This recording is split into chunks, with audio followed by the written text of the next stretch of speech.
Don't come to my wedding. You're no longer my family. My daughter wrote to me in a message, rejecting me for the sake of her new parents' wealth. I replied, understood.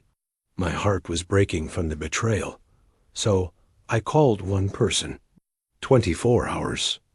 Later, I had 83 missed calls from her and her family.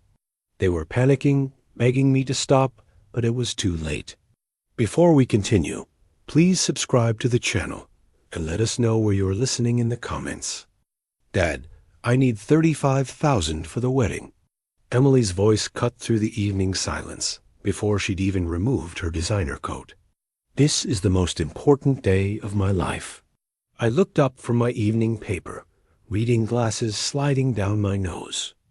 My daughter stood in the doorway, car keys still jangling in her manicured hand, already pacing toward my desk. Sweetheart, sit down. Let's talk about this properly. There's nothing to discuss. She spun around, her heels clicking against the hardwood floor. The Thompsons have already put down deposits. The venue, the flowers, the photographer. Everything's arranged. I just need you to cover your share. I set down the paper carefully. $35,000, nearly a quarter of my entire retirement savings. Emily, I can give you $8,000. That's all I can afford on my pension. Her face twisted like I'd slapped her. $8,000. That's pathetic.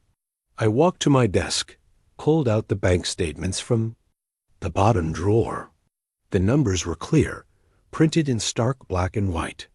Look, honey, this is what I have after your mother's medical bills, after the funeral expenses. Don't you dare bring Mom into this. Emily knocked the papers from my hands. They scattered across the coffee table, landing beside framed photos of our family, back when we were whole. The Thompsons say a real father would find a way. Richard took out a second mortgage for his son's wedding. Margaret sold her grandmother's jewelry. I'm not Richard Thompson. No, you're not. Her voice cracked with frustration. You're just content. With mediocrity. Content with this tiny house, this tiny life, this tiny pension. I knelt to gather the scattered statements.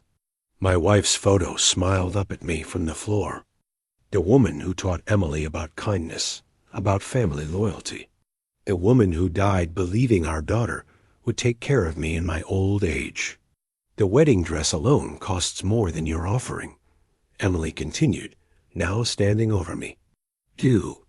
You know how embarrassing it is when they ask about my father's contribution. When I have to explain that my dad used to be somebody, but now he's just what, Emily? She hesitated, but only for a moment. Just a failure. The Thompsons are. Right about that much. The words hung in the air like smoke. I remained crouched by the coffee table, bank statements in one hand, my wife's photograph in the other. I see. My voice came out steady, quieter than I'd expected. And what do you think your mother would say about this conversation? Emily grabbed her purse from the chair. Mom would want me to be happy. She'd want me to have the wedding I deserve. Would she? But Emily was already at the door. I'll give you a week to figure it out. Find the money, Dad, because I'm not backing down. The door slammed shut. Through the window, I watched her BMW pull out of my driveway, the car the Thompsons had bought her as an engagement gift. I sat back on my heels, still holding my wife's picture. Margaret's eyes seemed different now, sadder somehow, as if she too had heard our daughter's words. The house settled into silence. Bank statements lay scattered around me like fallen leaves. Proof of a modest life honestly lived. $8,000. It had seemed like such a generous gift an hour ago. I placed my wife's photo back on the mantel, straightening it carefully. Then I began collecting the papers one by one, organizing them into neat piles on my desk. $35,000. The Thompsons were right about one thing. I wasn't the kind of father who could write that check. But perhaps it was time they learned exactly what kind of father I really was. The coffee had gone cold while I stared at my phone screen. Morning light filtered through the kitchen window, illuminating the Facebook notification that had just arrived. Emily Martin Thompson shared a post. My thumb hovered over the notification. We'd barely spoken on social media since her mother's funeral, but I'd kept her as a friend anyway. A father's stubborn hope, perhaps. I tapped the screen. Finally found real parents. Thank you, Richard and Margaret, for making dreams come true. Blessed new family. Wedding planning. The words hit like a physical blow. Real parents. The coffee. Mug slipped from my fingers, clattering against the kitchen table. Below the text, 3 photos loaded slowly on my aging phone. Emily in an elegant bridal salon, surrounded by mirrors and white silk. Margaret Thompson adjusting a veil behind her. Both women beaming. Richard Thompson in the background. Platinum. Credit card already in hand at the register. Likes. 53 comments and counting. Such lucky parents to have you. Your new family is absolutely perfect. The Thompsons are angels. I scrolled through comment after comment, each one twisting the knife deeper. Not one mention of me.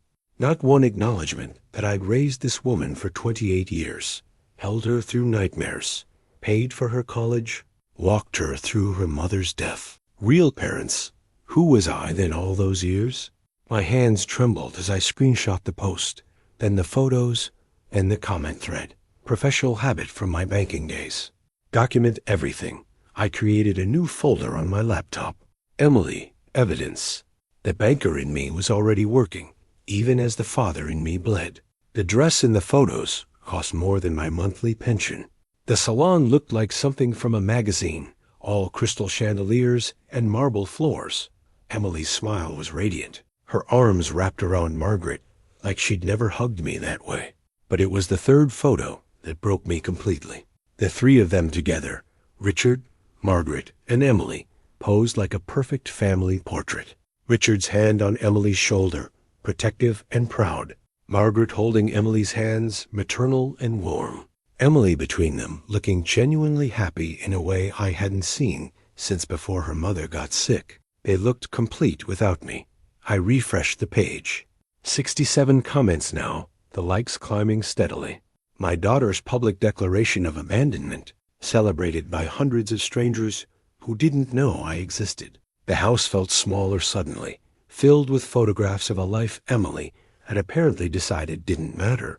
Wedding photos of her mother and me, baby pictures, family vacations, all of it reduced to nothing by a social media post, and 3 carefully staged photographs. My phone buzzed against the table. A text message from Emily. Dad, did you see my post? The Thompsons wanted everyone to know how grateful I am for real support. Still waiting for your answer about the money. 2 hours passed in a haze of rereading comments and screenshots. The Facebook metrics kept climbing. 200 likes.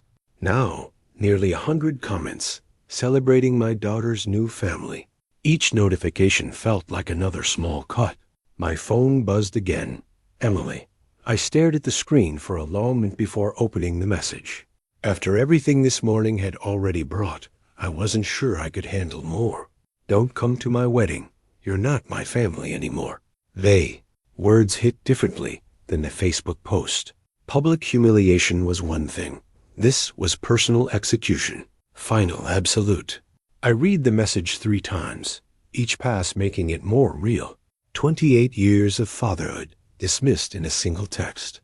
The child I'd rocked through nightmares, taught to ride a bicycle, walked to her first day of school, gone.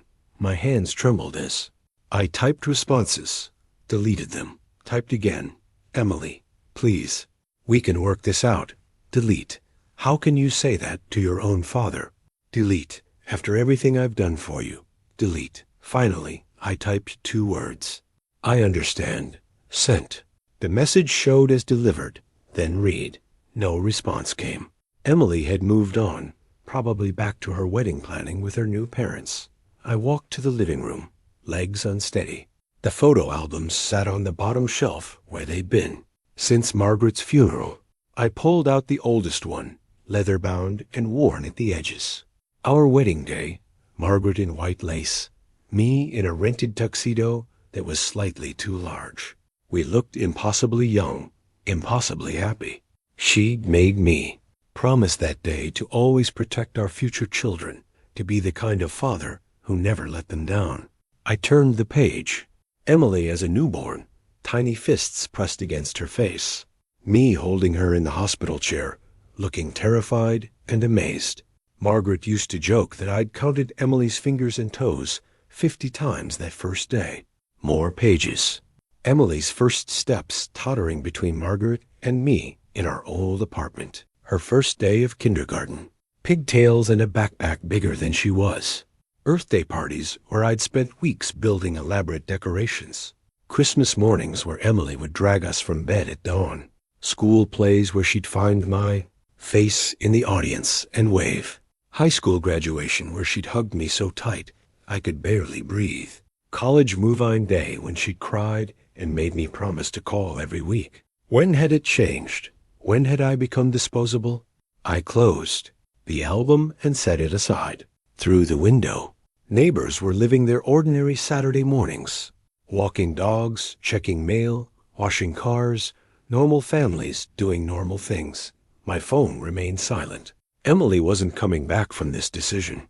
The Thompsons had won completely. But as I sat there surrounded by 28 years of family memories, something shifted inside me. The hurt was still there, raw and deep. But alongside it grew something else, a cold, methodical anger that felt familiar from my banking days. "All right, Emily," I said aloud to the empty house. "Let's see how real your new parents actually are." Hours passed in methodical planning. I'd moved to my home office, the same space where I'd handled business calls for 30 years. The familiar environment brought back that old analytical mindset, the one that had caught embezzlers in fraudulent loan applications when others missed them. My address book sat open on the desk, pages yellowed with age. Stephen Clark, Private Investigations. I'd written his number carefully in blue ink 5 years ago, when he'd left the bank to start his own firm. "Call if you ever need anything," he'd said at his farewell party. The business card was tucked between the pages, professional gray with black. Lettering, discreet but confident. Stephen had always been thorough, methodical, the kind of man who found answers others couldn't. I dialed his number. Stephen Clark Investigations. "Stephen, it's Bob Martin." Pause. "Bob Martin from First National. It's been years. Good evening, Stephen. I hope I'm not calling too late." "Not at all. What can I do for you, Bob?" "This is unexpected." I settled back in my desk chair, choosing my words carefully.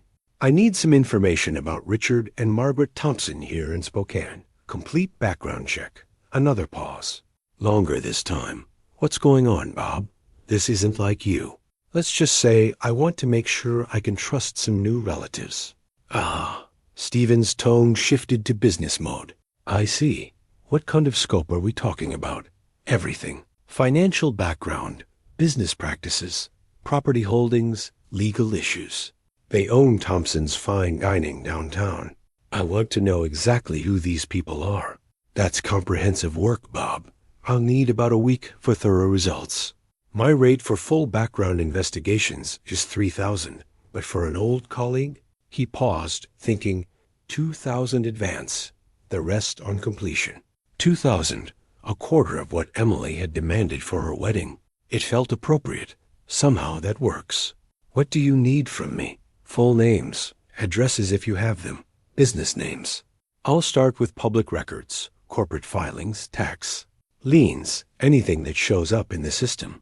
"Is there anything specific you're looking for?" I thought about Emily's BMW, the expensive bridal salon, the easy way Richard had pulled out that platinum credit card. I'm particularly interested in their business practices, how they make their money, whether everything is legitimate, understood. The kind of deep dive that looks at cash flow patterns, vendor relationships, tax compliance. Exactly. The banking terminology felt natural, comfortable. This was what I did best. Following money trails, spotting inconsistencies. "I'll send you my contract and payment information by email tonight." Should have preliminary results by next Friday. Complete report the week after. Perfect. I opened my laptop, checking my online banking. The 2,000 would barely dent my savings. And if Stephen found what I suspected he might, it would be worth every penny. Bob, can I ask what brought this on? You sound different. I stared at the framed photo on my desk. Emily's high school graduation, both of us smiling. It felt like looking at strangers now. Sometimes you discover people aren't who you thought they were, Stephen. And sometimes you need to know exactly who you're dealing with. Fair enough. I'll be in touch soon. The line went dead. I set the phone down and opened my email, waiting for Stephen's contract. For the first time since Emily's visit yesterday, I felt something other than pain. I felt purpose. My phone buzzed. A new message from Emily. 3 days of silence had an interesting effect. My phone showed 83 missed calls. I'd kept a careful record in my old banking ledger. 17 from Emily the first day, 15 the second, 15 more today. Richard Thompson had called 23 times, his messages growing shorter and more demanding. Even Jason had called 13 times, his voice increasingly uncomfortable as he tried to mediate a situation he clearly didn't understand. Day one had started with curiosity. Emily's first voicemail came at 7:00 a.m. Dad, maybe I was too harsh yesterday. We should talk about this properly. Call me back when you get this. Her tone was testing, probing, still entitled, but with a crack of uncertainty. By evening, she'd called 6 more times. Day two brought frustration. Richard Thompson's voice boomed through my speaker during my morning coffee. Mr. Martin, we need to talk like men. This silent treatment isn't helping anyone. Emily's upset, and frankly, so are we. 27 calls that day. I'd mowed the lawn while my phone vibrated frantically on the kitchen counter, muted but insistent. Each buzz felt like a small victory. Today was different. Desperation had crept into their voices. Emily's latest message left an hour ago while I was grocery shopping. Dad, please call me back. I want you to come to the wedding. I'm sorry. Okay, I'm really, really sorry. We can work this out. The Thompsons they think maybe we all said things we didn't mean. Her voice broke on the last sentence. I sat at my kitchen table with the ledger open, documenting each call with banker precision. Time received. Duration caller emotional tone. The pattern was clear. Morning calls showed hope. Afternoon calls carried frustration. Evening calls revealed desperation. What fascinated me most was how quickly they cracked. 3 days, 72 hours of silence, and my daughter, who'd called me a failure, was now begging for my attention. The house had never been more peaceful. I'd read 2 entire books, organized my closets, and prepared meals without interruption. My phone sat on silent, notifications piling up like snow against a window. Sometimes I'd count them during commercial breaks, watching the numbers climb. Richard's calls followed a predictable pattern. Authoritative demands escalating to barely contained anger. His businessman facade was slipping with each unreturned message. Yesterday's voicemail had lasted 30 seconds. We're trying to be reasonable here, Martin, but this childish behavior needs to stop. Jason's attempts were the most pathetic. Clearly coached by Emily and pressured by his parents, his messages grew shorter as his discomfort increased. Hi, Mr. Martin. It's Jason. Emily wanted me to, could you please call her back? She's really worried. The spreadsheet in my laptop showed the progression beautifully. Day 1, confusion. Day 2, frustration. Day 3, panic. Each phase documented with the methodical care I'd once applied to quarterly audits. My wife's photo watched from the mantel as I worked. Margaret would have been fascinated by this psychological chess game. She'd always said I was too soft with Emily, too willing to give in. Sometimes she'd whispered during one of Emily's teenage tantrums, the best response is no response at all. 3 days ago, I'd been the desperate one, begging Emily to reconsider, offering what little I had. Now, the roles had reversed completely. They needed something from me. Acknowledgement, forgiveness. Simply proof that I still existed in their world. Stephen's preliminary report was due tomorrow, but honestly, I was starting to wonder if I'd need it. Emily was unraveling beautifully, all on her own. My phone buzzed again. Emily, call number 48. This time, I almost smiled. Riverside Coffee sat, half empty on a Tuesday afternoon, exactly what I'd hoped for when choosing this location. Stephen had picked a corner table away from the counter, his briefcase positioned carefully beside his chair, professional as always. Bob, I have very interesting information for you. I settled into the opposite chair, notebook ready. I hope it was worth the investment. Stephen opened his briefcase and pulled out a manila folder thick with documents. Worth it, Bob. They're evading at least $400,000 in taxes over the past 3 years. The number hung between us. $400,000, Emily's wedding budget, was a rounding error compared to what her new parents were stealing. Tell me more. Richard and Margaret Thompson run a sophisticated money laundering operation through their restaurant. Stephen slid the first document across the table. Look at this. Monthly deposits from catering services that don't exist. I put on my reading glasses, examining the bank statement. Cleaned photocopies professionally obtained. $53,000 deposited on March 3rd from Heritage Wedding Catering. Another $47,000 on February 15th from Platinum Events Catering. I called these companies, Stephen continued. Half don't exist. The other half never worked with the Thompsons. My banking training kicked in automatically. What's their declared income versus actual lifestyle? Officially, $80,000 annually from the restaurant. Unofficially, Stephen pulled out property records. $2.3 million mansion purchase last year, BMW payments that exceed their monthly declared income, country club memberships costing more than most people make. I flipped through the documents methodically. Tax returns showing minimal profits, while bank statements revealed consistent large deposits. The discrepancy was staggering and legally devastating. The restaurant's legitimate revenue barely covers operating costs, Stephen explained. Everything else comes from phantom catering jobs, inflated supply invoices, and cash payments from unnamed sources. Have you documented the pattern? 3 years of records.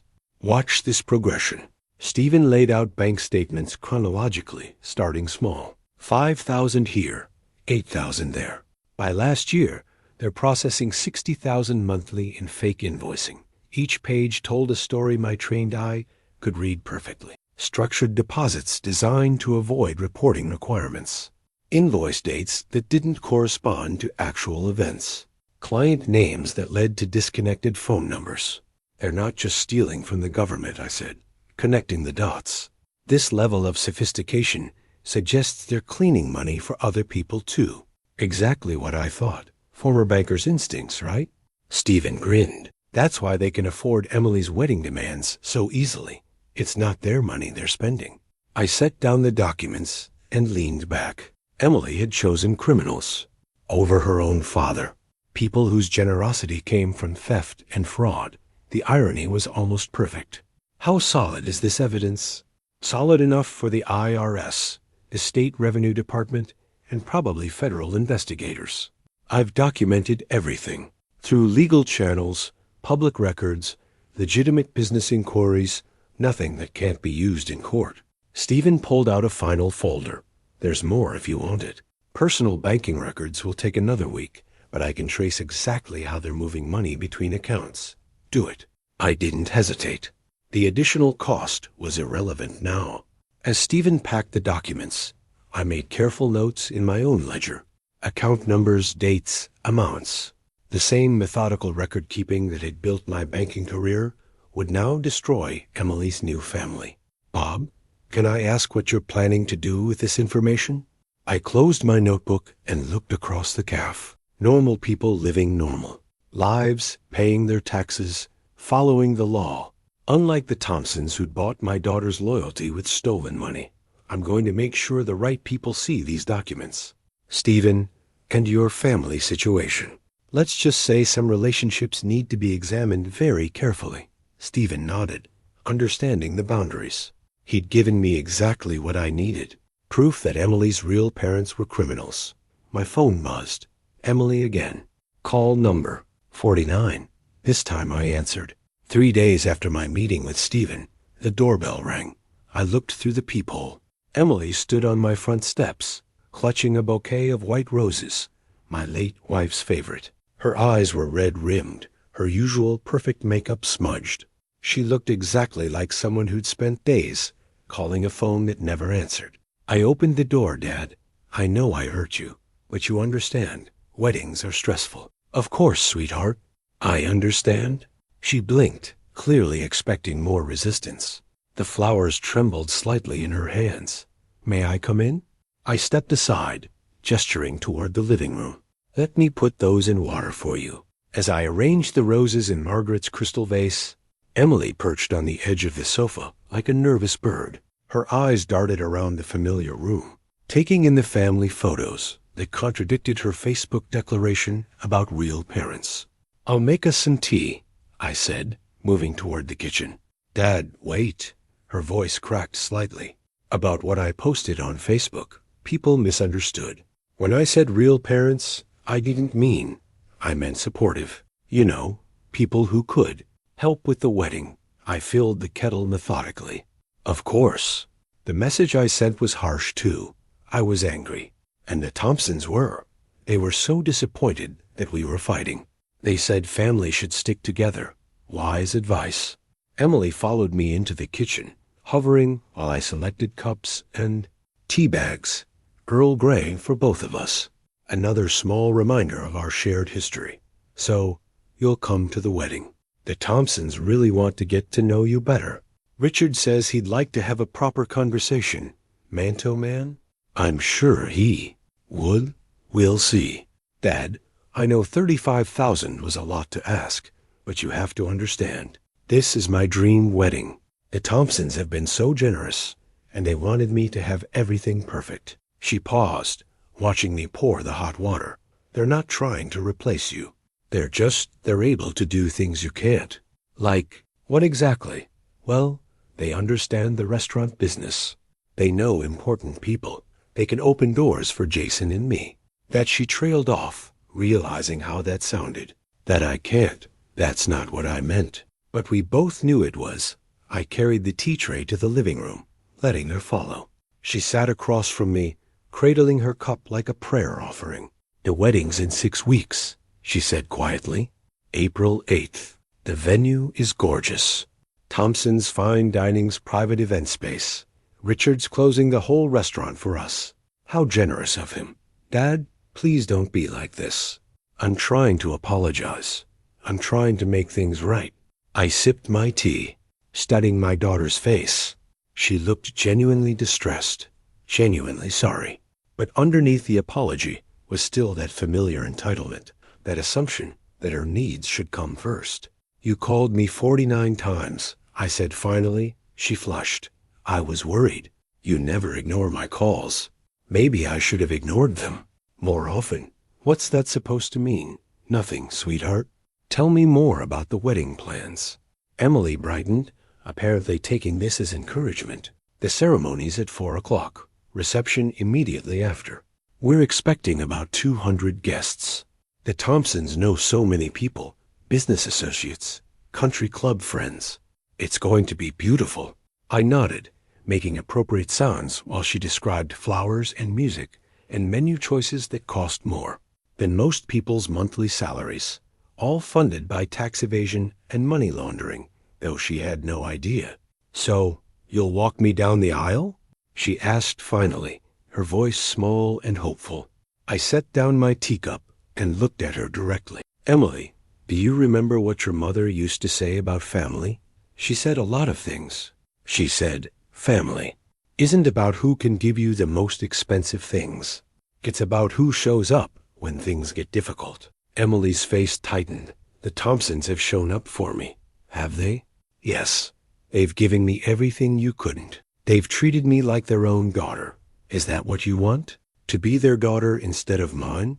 I want both. The words burst out of her raw and frustrated. Why can't I have both? I stood up, collecting the empty teacups. Because, sweetheart, some choices have consequences. She followed me back to the kitchen, hovering anxiously while I rinsed the dishes. Dad, the Thompsons want to invite you for dinner tomorrow night. They want to clear the air, start fresh. Richard thinks maybe we all got off on the wrong foot. I dried my hands carefully, considering dinner with the Thompsons. A chance to see the criminals up close, to observe how they operated, to study my enemies before I destroyed them. I dried my hands carefully, considering dinner with the Thompsons. A chance to see the criminals up close, to observe how they operated, to study my enemies before I destroyed them. What time? I asked. Thompson's fine dining occupied a corner, building downtown, all glass and steel with valet parking. I'd driven past it countless times, never imagining I'd enter as the father of a family that owned it through tax fraud. Emily waited by the hostess stand, practically vibrating with nervous energy. Dad, you came. They're already here. Table 12, Richard's favorite spot. The dining room gleamed with polished wood and crystal, expensive art, clientele, and clothes that cost more than my monthly pension. The kind of place where money talks in whispers. Richard Thompson rose as we approached, extending his hand with practiced confidence.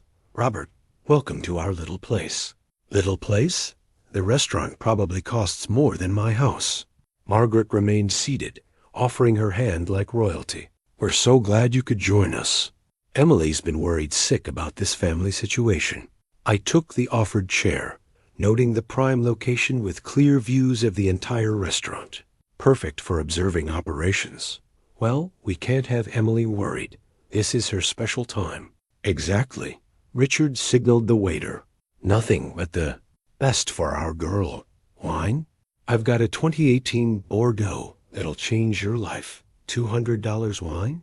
I nodded while mentally calculating how many fake invoices it took to afford such casual luxury. Emily beamed as Richard ordered for the table. Margaret launched into wedding plans, each element more expensive than the last. The flowers alone are $12,000, she said casually. But Emily deserves perfection. She certainly does, I agreed, watching a man at the next table slide an envelope to a woman who pocketed it without looking. No receipt, no record. Classic money. Laundering. Of course, Richard leaned back. We understand your limitations. Fixed income, modest savings. That's why we stepped in. Emily needed real support. Real support from criminals. I appreciate your generosity. Emily's always dreamed of a beautiful life, and she'll have it. Margaret's voice carried that tone wealthy women used for charity cases. We can give her things that others simply can't. I sipped the expensive wine, watching staff exchange documents at various tables. Cash changed hands. Envelopes disappeared, and the Townsends presided over it all with casual authority. Business seems good, I observed. Outstanding. Richard's chest puffed with pride. We've expanded into catering, private events. The profit margins are incredible. Because you don't report half of it, I thought, discreetly photographing an invoice. Someone had left on the table behind Richard Heritage Wedding. Catering, one of Stephen's phantom companies. Emily chattered about honeymoon plans while I documented evidence. A stack of cash disappeared into a server's apron. A businessman paid, with multiple credit cards and an envelope of currency. Robert, Margaret interrupted. We want you to know Emily is family now, our daughter in every way that matters. You've been very kind to her. Kind? Richard laughed. We've given her a future. Country club membership, social connections, business, opportunities, things a pension simply can't provide. The condescension was breathtaking. Two criminals lecturing me about providing for my daughter with stolen money. You're right, I said humbly. I couldn't give her what you can. Emily squeezed my hand, radiant with happiness. If only she knew she was celebrating with tax evaders and money launderers. Richard regaled us with business stories, each revealing more criminal activity. Phantom employees, inflated expenses, cash customers who paid premium prices for services that didn't exist. The secret, Richard winked, is understanding cash flow, maximizing income streams while minimizing overhead. Minimizing taxes, he meant. My phone buzzed as I photographed another transaction. Stephen, probably with investigation updates. Emily tells me the wedding's at your private event space. Our crown jewel, Margaret gestured toward the back. Seats 300, full catering kitchen. We've hosted senators, judges, important people dining in a money-laundering operation. I'd love to see it sometime. Absolutely. We should have. You over again soon. Get to know each other properly. More opportunities to observe their criminal enterprise. I'd like that very much. As dessert arrived, I counted 17 suspicious transactions. The restaurant operated like a financial services company, disguised as fine dining. Emily leaned against my shoulder, wine making her sentimental. I'm so happy we're all family now. Family, if she only knew. Richard raised his glass. To family, to new beginnings, to understanding what really matters. I raised my glass, meeting his eyes, to getting exactly what we deserve. The week that followed passed in methodical preparation. I'd cleared my dining room table, transforming it into a command center.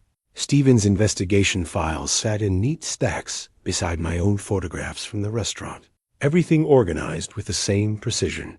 I'd once applied to quarterly audits. Stephen arrived Tuesday morning with his final report, a thick manila envelope that felt heavy with consequences. Bob, this is enough to put them away for 5 years minimum. I opened the folder, scanning pages of documented fraud, bank records, fake invoices, tax returns that bore no resemblance to their actual lifestyle. Professional, thorough, devastating. I don't want them in prison, Stephen. I want Emily to see the truth. He raised an eyebrow. That's not what I expected. Prison would be too private, too clean. I set down the documents. Emily chose them over me because of their money. She should know where that money really comes from. Stephen packed his briefcase. Our professional relationship concluded. I walked him to the door, then returned to my war room. The next 3 days blurred together in careful preparation. I digitized every document, creating backup copies on 3 different devices. The banker and me insisted on redundancy. If one system failed, the others would preserve the evidence. Thursday morning, I drafted my complaint to the IRS, 12 pages, of detailed allegations supported by photographs and financial records. I'd written similar reports during my banking career, but never with such personal satisfaction. Richard and Margaret Thompson have systematically evaded federal taxes through falsified business records and money laundering operations. I typed. The enclosed evidence documents over $400,000 in unreported income spanning 3 years. I printed 3 copies, sealing them in separate envelopes for different federal agencies. The IRS, the State Revenue Department, and the FBI's Financial Crimes Unit. A coordinated attack that would hit them from multiple directions, but the federal investigation would take months to develop. Emily's wedding was in 5 days. Friday evening, I assembled my special wedding gift, a leather portfolio containing copies of every incriminating document arranged chronologically to tell the story of systematic fraud. Bank statements, fake invoices, restaurant photographs, tax returns, a complete picture of criminal enterprise. On the cover page, I wrote, "A simple note for Emily, so you can see who your real parents actually are. Love, Dad." Saturday, I drove to 3 different post offices, mailing the federal complaints from separate locations, anonymous tips that would trigger investigations within weeks. By the time the Thompsons realized what was happening, their financial empire would be under federal scrutiny. Sunday morning brought a call from Emily. "Dad, I'm so excited you'll be there Tuesday. Margaret's been planning something special. She wants to give a speech about family and how grateful they are to have you as part of theirs." Margaret Thompson giving a speech about family values while running a criminal enterprise. The irony was perfect. "That sounds lovely, honey. And Dad, I know I was awful to you before, but having dinner with them made me realize we can all be family together. The Thompsons really care about making you feel included. I'm looking forward to it." After hanging up, I returned to my dining room table. The portfolio sat ready, waiting for the perfect moment. Emily's wedding day would become the Thompson family's day of reckoning. I opened my laptop and composed one final email, scheduling it to send automatically if I didn't cancel it within 72 hours. My insurance policy, a complete evidence summary directed to the local newspaper's investigative reporter. The subject line read, "Local restaurant owner's $1 million tax fraud scheme." Monday passed quietly. I pressed my best suit, polished my shoes, and reviewed the evidence portfolio one final time.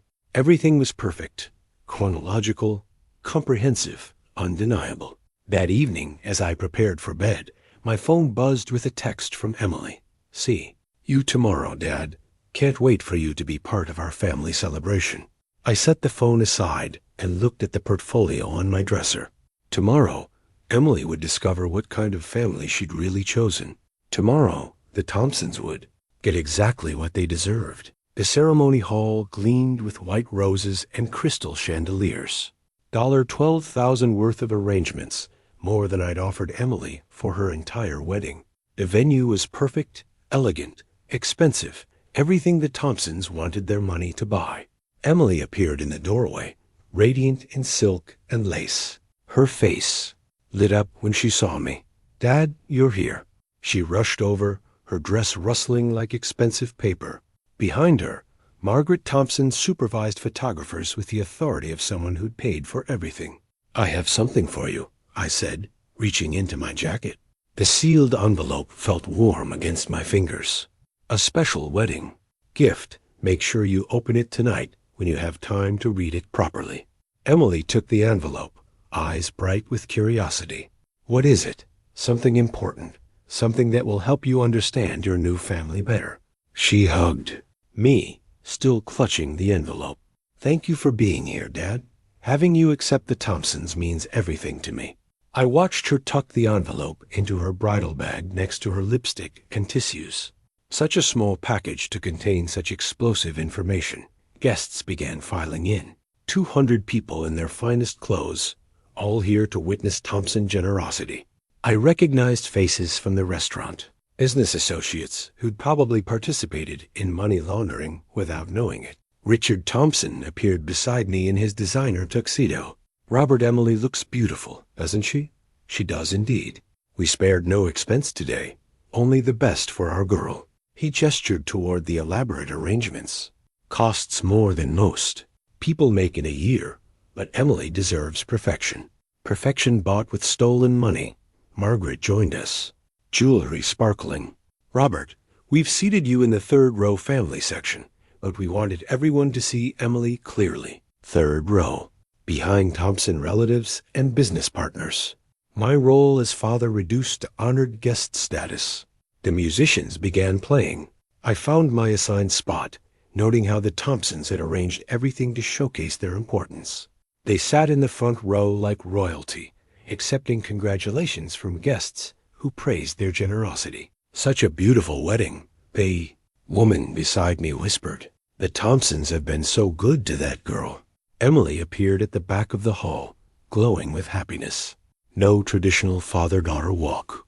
Richard Thompson had claimed that honor too, walking beside her as the man who'd made this day possible. I watched my daughter float down the aisle on the arm of a tax-evading criminal, her face radiant with joy. The ceremony began with elaborate readings about love and family values.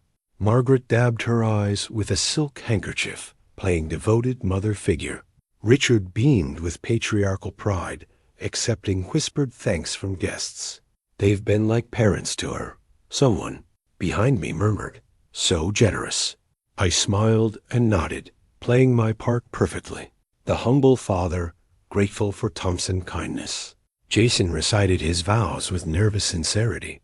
Overwhelmed by the wedding's grandeur, Emily responded with tearary gratitude, thanking the Thompsons for making dreams come true. The photographer captured everything, the luxury, the emotion, the Thompson triumph. Perfect documentation of their victory over the modest bank auditor who couldn't provide for his daughter. As the ceremony concluded, guests rose in applause. Rice and flower petals filled the air while the couple kissed. Emily clutched her bridal bag tightly, the sealed envelope safely inside. Margaret approached me, all gracious smiles. Robert, we're so pleased you could share this moment. Emily needed her father here to make it complete. Thank you for including me. We're family now. We'd love to have you for dinner again soon. Share more about our business, our success. You might find it educational. Educational indeed. I'd like that very much. The receiving line formed. I watched Emily accept congratulations while clutching her bag. Every few minutes she'd pat it gently, making sure my gift remained safe. In 6 hours, she'd be home, opening that envelope, reading about tax evasion and money laundering, learning exactly what kind of family values her real parents represented. The Thompsons posed for photographs, arms around Emily like proud parents. Flashbulbs captured their moment of absolute triumph. I checked my watch. Hours of celebration remained before Emily discovered the truth, but discovery was inevitable. The envelope sat in her bag like a ticking bomb, counting down to the moment when everything would change. The Davenport Grand Ballroom sparkled with crystal and candlelight. Emily and Jason sat at the head table, surrounded by wedding gifts. The reception had lasted 4 hours. Dinner, toasts, dancing, everything the Thompsons had orchestrated to perfection. I watched from my assigned table as Emily finally reached for her bridal bag. The sealed envelope emerged pristine white against her silk gloves. "What's this, Dad?" She called across the ballroom, holding up my gift. "Open it, sweetheart. It's something special." She broke the seal carefully, unfolding the cover letter. First, I'd written it simply, "Dear daughter, meet your real parents." Emily's smile faded as she read. Her eyes moved to the documents beneath. Bank statements, tax returns, money laundering evidence, page after page of Thompson crimes, professionally documented. The color drained from her face. "Emily?" Jason leaned over, concerned. "What is it?" She handed him the letter, then spread the financial documents across the white tablecloth. Bank records showing unreported income, fake catering invoices, tax returns claiming poverty while living in luxury. Margaret Thompson noticed the commotion first. "Emily, dear, what's wrong?" Emily looked up, documents clutched in trembling hands. "Is this true? Are you really stealing money?" The ballroom began to quiet. Nearby guests turned toward the head table, sensing drama. Richard Thompson stood quickly, face flushing red. "That's all lies. Your father's just jealous because we could give you what he couldn't." "Jealous?" I rose from my seat, walking toward the head. Every eye in the ballroom followed me. "No, Richard. I just wanted my daughter to know the truth about her new parents." Margaret grabbed for the documents, but too late. Guests at nearby tables had already seen them, phones appearing to photograph the evidence. $400,000 in tax evasion, I announced to the room. Money laundering through fake catering services. Your wedding was paid for with stolen money, Emily. Emily stared at the documents, then at the Thompsons, then back at the evidence. The flowers, the venue, everything. All of it, I confirmed. Funded by criminal activity. Richard's face turned purple. "You bitter old man. You're trying to ruin your own daughter's wedding." "I'm trying to save her from criminals." The ballroom erupted in whispers. Guests pulled out phones photographing the documents Emily held. The scandal was spreading in real time, captured by 200 witnesses. Margaret tried desperately to control damage. "Please, everyone, this is a misunderstanding. The IRS doesn't think so." I interrupted. "I filed formal complaints 3 days ago. The federal investigation starts Monday." Emily dropped the documents, covering her face. "All this time, all your generosity, it was stolen money." "Emily, you have to understand," Richard began. "I understand perfectly." Her voice was hollow, devastated. "You bought me with money you stole from other people. The wedding photographer captured everything." Their panic, Emily's breakdown, scattered evidence across the head. Perfect documentation of their public destruction. Guests began standing, some approaching for closer looks, others backing away as if witnessing a crime scene. The elegant reception had transformed into a scandal. Jason sat frozen, staring at his new in-laws. "My parents, they're really tax evaders and money launderers," I confirmed. The restaurant is a front for washing illegal cash. Margaret made one final desperate attempt. Robert, surely we can discuss this privately, like you discussed publicly, replacing me as Emily's father. I smiled coldly. No, Margaret. This conversation happens here in front of everyone who witnessed your triumph. Emily finally looked up, mascara streaking down her cheeks. Dad, I'm so sorry. I said such terrible things to you. You were manipulated by criminals, sweetheart. You couldn't have known.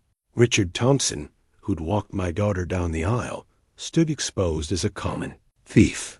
Margaret, who'd played loving mother figure, was revealed as his partner in crime. The wedding guests, their friends, business associates, social connections, had become witnesses to their complete downfall. Emily gathered the scattered documents. What happens now?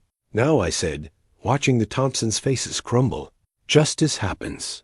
The ballroom buzzed with conversation, phones, and reputations being destroyed in real time. The envelope had opened. The bomb had exploded, and the Thompsons were getting exactly what they deserved. 5 days later, Emily stood on my doorstep with tears streaming down her face and her arms full of expensive gifts. Dad, I'm so sorry. I was a terrible daughter. She collapsed into the living room chair, still in her designer clothes but looking smaller somehow. The diamond earrings Margaret had given her caught the afternoon light, sparkling like gilt made. Manifest, you're my daughter, Emily, and I'll always love you. But now you know the difference between people who really love you and people who just want to use you. She nodded, wiping her eyes with a tissue. I brought everything back, all the jewelry, the clothes, the purse. I can't keep any of it now that I know where it came from. I watched her unpack the expensive items onto my coffee table. Thousands of dollars worth of gifts, each one a small bribe to buy her loyalty. The diamond bracelet Richard had presented so proudly. The designer handbag Margaret had insisted she needed. All of it tainted now by the truth. How can you forgive me after everything I said to you? Because real love doesn't have a price tag, and that's something the Thompsons will never understand. Emily picked up one of the family photos from the mantel, her mother holding her as a baby. I wish Mom were here. She would have seen through them, wouldn't she? Your mother always said the most expensive gifts often come with the highest cost. The IRS came to their restaurant yesterday, Emily said quietly, closed it down, took boxes of records. Richard tried calling me, but I couldn't talk to them. I nodded. The federal investigation I'd triggered was moving faster than expected. Good. They'll face justice through proper channels now. That's how it should be. Emily sat down, the photo, and looked at me directly. You could have just told me they were criminals. Why did you wait? Why did you let me go through with the wedding? Would you have believed me without proof? Or would you have thought your bitter father was just trying to ruin your happiness? She was quiet for a long moment. I would have chosen them. Even if you'd told me the truth, I would have chosen them because of their money. And now I understand why you always said the most important things can't be bought. We spent the afternoon going through old photo albums. Pictures of Emily's childhood, family vacations on modest budgets, birthday parties in our small backyard. None of it glamorous, but all of it real. I want to have a proper blessing, Emily said as we closed the last album. Just us. Maybe a few real friends. Nothing fancy, nothing expensive, just honest. I'd like that. Jason's devastated about his parents. He never suspected anything. We're thinking of moving away from Spokane, starting fresh somewhere. That might be wise. Emily gathered up the expensive gifts, placing them carefully in shopping bags. I'll donate these to charity. Someone might as well get some good out of them. Your mother would be proud of that decision. As she prepared to leave, Emily hugged me tightly. I'm sorry it took criminals and a federal investigation for me to realize what I already had. The important thing is that you understand now. Will you walk me down the aisle at the real ceremony? I'd be honored. After she left, I sat in my living room surrounded by family photos and memories. The expensive gifts were gone, replaced by something much more valuable. My daughter's love and respect earned honestly this time. My phone rang. Stephen Clark. Bob, you've been watching the news. Some of it. Thompson's fine dining is finished. The IRS found enough evidence to prosecute for tax evasion, money laundering, and fraud. Richard and Margaret are looking at serious prison time. Good. The local paper wants to interview you. Hero father exposes criminal in-laws to save daughter. Interested? I looked at Margaret's photo on the mantel, then at the family albums scattered across the coffee table. No, Stephen, and some victories don't need publicity. I hung up and returned to my photo albums. In a few weeks, Emily would have her honest wedding blessing. Simple, modest, real. Everything the Thompsons' extravaganza wasn't. Outside, spring was turning to summer in Spokane, the season of new beginnings. My phone buzzed with a text from Emily. Thank you for loving me enough to tell me the truth, even when it hurt. I smiled and set the phone aside. Justice had been served. My daughter was safe. And sometimes, that's exactly enough. If you like this story, please like this video, subscribe to the channel, and share your impressions of this story in the comments. To listen to the next story, click on the box on the left. Thank you for watching.